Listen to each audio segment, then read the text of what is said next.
अगर आपको अपने ब्राह्मण होने पे गर्व है तो 1000 गुना होना चाहिए। आपको क्षत्रिय होने पे गर्व है तो होना चाहिए, दलित और यादव होने पे गर्व है तो होना चाहिए। लेकिन सिर्फ साथ में मेरा एक छोटा सा राइडर है, ब्राह्मणों, अगर आपको अपने ब्राह्मण होने पे गर्व है तो होना चाहिए, लेकिन शास्त्र कहां है ये भी बताइए। क्षत्रियों, अगर तुम्हें अपनी बहादुरी पे गर्व है तो तुम्हारी तलवार कहां है? यादवों, तुम्हारी भैंस आजम खान ले गया है, वो भैंस तुम्हारी थी।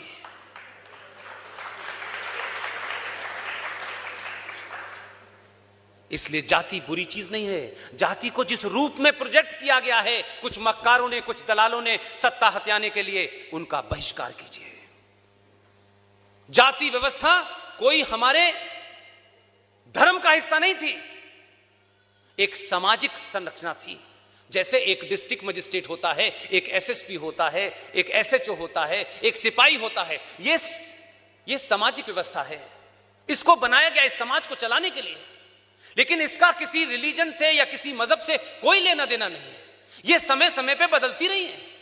आज भी लोग कहते हैं ये डॉक्टरों की जाति है, ये पत्रकारों की जमात है, तो क्या उससे कोई ऐसा होता है कि पत्रकार के घर में जो पैदा होगा वो पत्रकार ही बनेगा? और भगवान परशुराम, जिनको मैं अपना आदर्श मानता हूं, एक ही ब्राह्मण भगवान थे। उन्होंने क्या कहा? जन्म जायते शूद्र, मनुष्य जन्म से शूद्र होता है, अपने कर्मों से ब्राह्मण, क्षत्रिय, वैश्य, ठाकुर बनता है। हम कर्मों से बनते हैं। अगर कोई ब्राह्मण अनाचार या अत्याचार करता है तो वो ब्राह्मण नहीं है। अगर कोई क्षत्रिय अपनी तलवार को भूल के कुछ और काम करता है तो फिर वो क्षत्रिय नहीं है। क्या भारत की फौज में, मुझे बताइए, सारे क्षत्रिय हैं? सारे ठाकुर हैं? वहां तो महार रेजिमेंट भी है, वहां तो दलित भी है, वहां तो यादव भी है, वहां तो ठाकुर भी है, वहां तो बनिया भी है। क्योंकि वो पुरुषार्थ का काम कर रहा है, इसलिए वो क्षत्रिय है। इसलिए जाति को अपनी कमजोरी मत मानिए। हां, जाति के दंभ से किसी कमजोर पे अत्याचार मत कीजिए। जो पीछे रह गया है, हजारों ब्राह्मण आज भी भारत में सीवेज को साफ करने का काम करते हैं, तो क्या उनका धर्म बदल गया? उनकी जाति बदल गई? जो जूता एक मोची बनाता था आज बाटा बनाता है। जूता बनाने वाले का नाम पूछा किसी ने आज तक कि किस जाति का हो? नहीं पूछा। इसलिए आपने पिछले कई सौ सालों में आपके लोग, जो आपको सत्ता पे, एक होता है ना कि जो कोई ऊपर पहुंच जाता है वो नीचे वाले को आने नहीं देता, लेकिन सनातन इसके खिलाफ है। हर एक की ड्यूटी, जिम्मेदारी है। इसलिए जाति मां के पेट से नहीं पैदा होती, कर्म से पैदा होती है। लेकिन अगर जाति से नुकसान भी हो रहा है तो मेरी जाति क्या है मुझे खुद नहीं पता। मैं ऐसी जगह पैदा हुआ जहां जाति क्या है मुझे नहीं पता। बहुत तक लोग मुझे पुष्पिंदर खां ही कहते थे। मैंने तो कुरान शरीफ पढ़ा, मैंने तो नमाज पढ़ी, अजान दी, मुझे तो कंपलसरी पढ़ना था। अब जिन्होंने मुझे नमाज पढ़ाई वो बेचारे बड़े परेशान हैं। बोली इतना पढ़ाने के बाद भी बिगड़ गया ये। तो कन्विक्शन आपका ठीक होना चाहिए। इसलिए मैं बार बार, एक आप लोग जय श्री राम का नारा लगाते हैं। भगवान मर्यादा पुरुषोत्तम राम हमारे आदर्श हैं। राम का नारा लगना कोई ऐसी बात नहीं है कि उसको मैं ये कहूं कि ये बुरी बात है। लेकिन भगवान राम के जन्म स्थली को 500 साल के इंतजार के बाद, 150 साल की कानूनी लड़ाई के बाद आपको मिल गया। मंदिर वहां भव्य बनना चाहिए, और इतना भव्य बनना चाहिए कि जो स्टैच्यू ऑफ लिबर्टी में रखने वाले लोग हैं उनको भी नजर आए, उनको भी नजर आए। इसमें कोई दो राय नहीं है। यह समाज अगर 10 पैसे से 1 रुपया और 1 रुपये से करोड़ देने में सामर्थ्य है तो जरूर दान करे, मेरा उस बात नहीं है। लेकिन मैं आपके सामने दूसरी बात रखना चाहता हूं। मंदिर भव्य बनेगा, बनना चाहिए। मैं कहता हूं सोमनाथ का मंदिर जब लूटने कुछ लोग आए थे तो ऐसा नहीं था कि भारत में हिंदू अल्पमत में थे, बहुसंख्यक नहीं थे, कायर थे, डरपोक थे। वो पुजारी छोड़ के भाग गए थे मंदिर को, चंद लुटेरे आए थे गिनती के। इसलिए मैं कहता हूं मंदिर बनाओ, खूब बनाओ, लेकिन इस मंदिर को बचाने वाले करोड़ों हिंदुओं को जो चलते फिरते मंदिर हैं, इनको मजबूत कर दो। यह मंदिर करोड़ों साल तक रहेगा।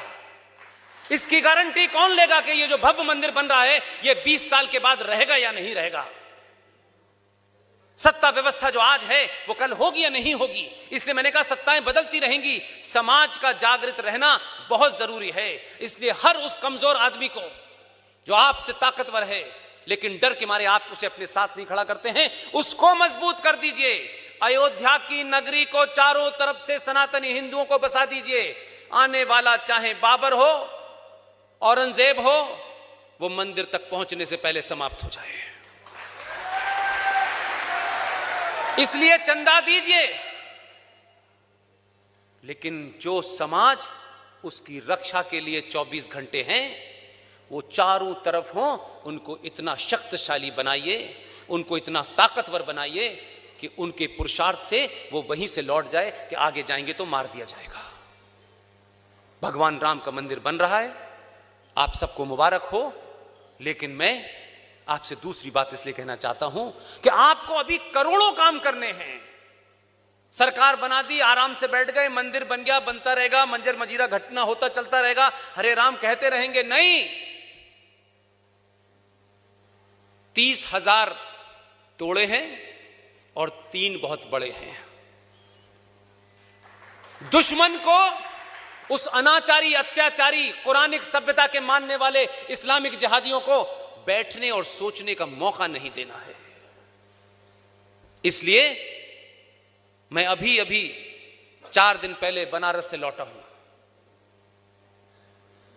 मैंने अपने जीवन के, मेरा ख्याल है कि लंबा समय निकल तक मैं कभी मंदिर ही नहीं जा पाया। आप सब लोग मंदिर जाते हैं, बाबा विश्वनाथ के दर्शन करते हैं। हम घर में छोटी सी पूजा करते हैं, उसमें कोई विघ्न पड़ जाता है तो पंडित जी कहते हैं अब ये पूजा नहीं हो सकती। कहते हैं कि नहीं कहते हैं? आज सही दिन नहीं है, ये पूजा नहीं होगी। कहते हैं कि नहीं कहते हैं? ए सनातनियों, हजारों साल की सभ्यता परंपरा को मानने वाले हिंदू सनातनियों, जरा थोड़ी देर के लिए अपने कलेजे पे हाथ रखो और बताओ कि तुम जब बाबा विश्वनाथ के दर्शन करने जाते हो, बाबा विश्वनाथ के दर्शन के सामने जहां बाबा बैठे हुए हैं, वो अपने नंदी को ढूंढ रहे हैं और नंदी की आंखें ये बता रही हैं कि उसके सामने बाबा विश्वनाथ नहीं, वहां कोई कचरा लाके खड़ा कर दिया गया है। जब तक वो कचरा नहीं हटेगा, बाबा विश्वनाथ की मेहरबानी पूरे देश पे नहीं होगी। उस कचरे को हटाने के लिए अब जय श्री राम का नारा मत लगाइए, अब हर हर महादेव का नारा लगाइए, ताकि लोगों को पता चल जाए, लोगों को पता चल जाए जय श्री राम का काम हो चुका है। अब लोग ये बाबा विश्वनाथ की तरफ बढ़ गए हैं। बैठने मत दीजिए, बार बार जाइए, वहां देखिए, उस नंदी की आंखों में देखिए जो चल नहीं सकता, जो भारत के संविधान के पेज नंबर 3 पर बैठा हुआ है। आपको उस देश का ओरिजिनल संविधान नहीं मालूम, बताया नहीं गया। भारत का ओरिजिनल संविधान लोकसभा के अंदर हीलियम गैस में रखा हुआ है। उस कॉपी की रेप्लिका कॉपी ओरिजिनल मेरे पास है, मैं बार बार अपने संबोधनों में उसका इस्तेमाल करता हूं। आपको पता चल जाए कि क्या क्या था आपके पास, औरंगजेब ने क्या किया, बाबर ने क्या किया। छोड़ दिए थोड़ी देर के लिए, 47 के बाद जो बाबर के वंशज इस देश में बैठे हैं, उन्होंने आपके साथ ज्यादा बड़ा जघन्य अपराध किया है। भारत की ओरिजिनल कॉपी है संविधान, उस संविधान का पेज नंबर 3 है। पेज के ऊपर इंडस वैली के बारे में दिखाया गया है, नंदी बैठा हुआ है।